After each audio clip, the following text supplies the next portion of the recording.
Travel, the floating tombs. How would you feel if you were taken from your home by strangers, made to live in a space only about 16 inches wide and 5.5 feet long, while you were shackled up and naked?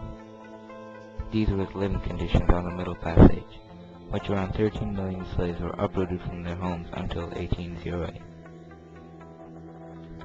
Many slaves died from disease and malnutrition. Beyond those who didn't die from the cruel and deplorable living conditions, there are many slaves who also took their own lives. One shocking fact that is often overlooked, though, is that the death rates of the sailors were equivalent to the death rates of the slaves. As one captain said, "We've already lost 2 crewmen and 20 slaves to some strange epidemic. What's next?"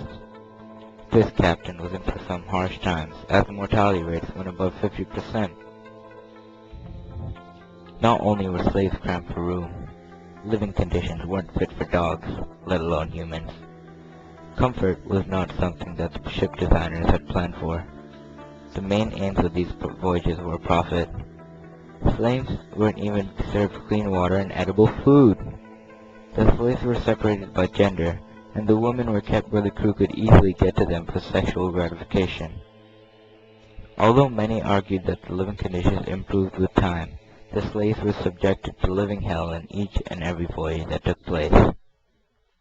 "The waters of the great river grow calmer," Matamba said confidently as he addressed the other slaves in the ship.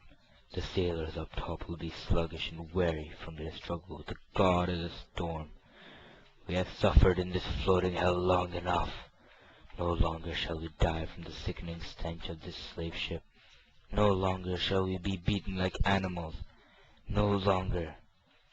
"If we do not succeed," Matamba said, grasping his fist like a mighty general, "then life among our ancestors is clearly a far better fate." Matamba smiled at his new kindred, many of whom were related not by blood, but by their shared enslavement and the almost forgotten memory of trade ties. His eyes seemed to radiate both pride and power. After pausing for a moment to give his kinsman a chance to drink heavily of his words, Matamba trumpeted, "And remember that despite the outcome, we shall face it as men and not as slaves." Matamba then walked into the shadows of the ship. His figure appeared to fade away. "Victory will be ours," the roused African shouted. The crew also did not hold back on the punishment of the slaves. In fact, they enforced discipline through the punishment and torture of the slaves. The reason they needed to enforce this discipline was that the crew was as scared of the slaves as much as they despised them. On many occasions, the slaves fought against the crew. They were rarely successful, and even if they could do away with the crew, they normally died trying to steer the ship back to shore.